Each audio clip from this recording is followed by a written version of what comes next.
Anda menyaksikan News Update. Ketua Umum PDI Perjuangan akhirnya memberikan mandat kepada Joko Widodo untuk maju sebagai Capres 2014. Apa pertimbangan PDIP sehingga memberikan pintu bagi Jokowi untuk menjadi Capres? Kita sudah tersambung dengan Ketua DPP PDI Perjuangan Maru Arar Sirait.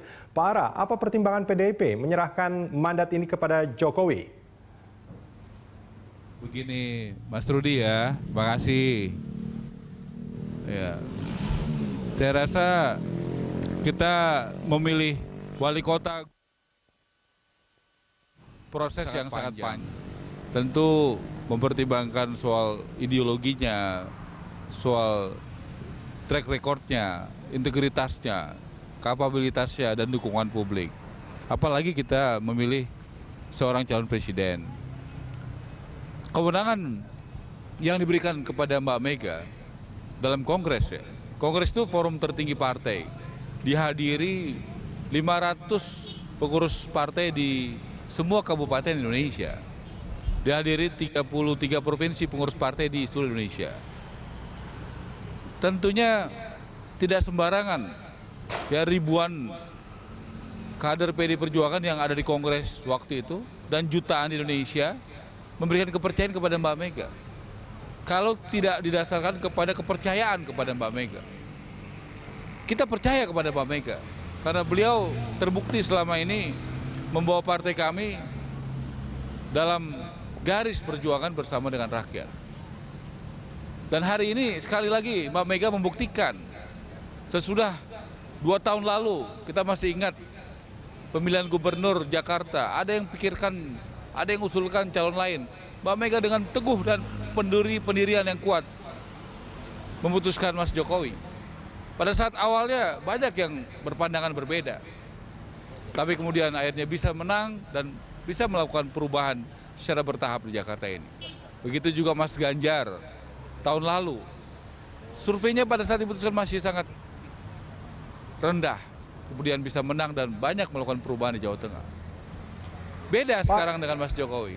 Mas Jokowi pada saat diputuskan surveinya sangat tinggi. Dan yang paling penting adalah ya Mas Rudi, jangan sampai pemilihan presiden ini hanya mengganti satu pemerintahan ke pemerintahan yang lain. Harus ada perubahan. Baik, apa Pak Ara, yang harus berubah? Ekonomi. Ya. Ya, setelah menetapkan Jokowi Silakan. sebagai Capres, apakah Cawapresnya juga sudah dipersiapkan nih Pak Ara? Belum. Tapi sudah ada nama-nama yang sudah diinventarisir ya? Belum bicara soal wapres, belum bicara soal kabinet.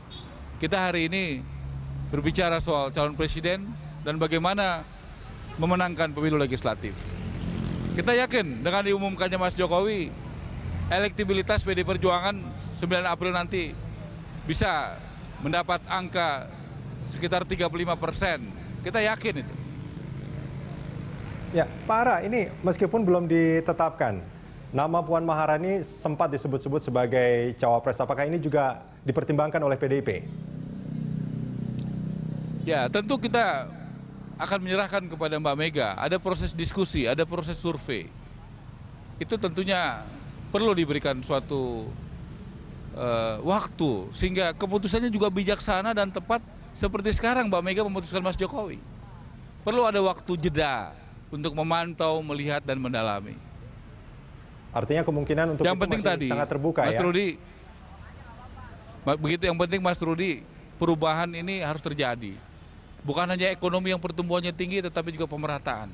Baik. Ya, masalah pemberantasan korupsi juga harus terus digencarkan. Baik. Masalah menjaga pluralisme juga harus digencarkan. Dan yang paling penting, jangan sampai pemilu ini tidak ada membawa manfaat bagi rakyat. Buat apa pemilu presiden, pemilu legislatif menghabiskan uang banyak tapi tidak ada perubahan? Baik Pak Ara, terima kasih banyak sudah bersama kami.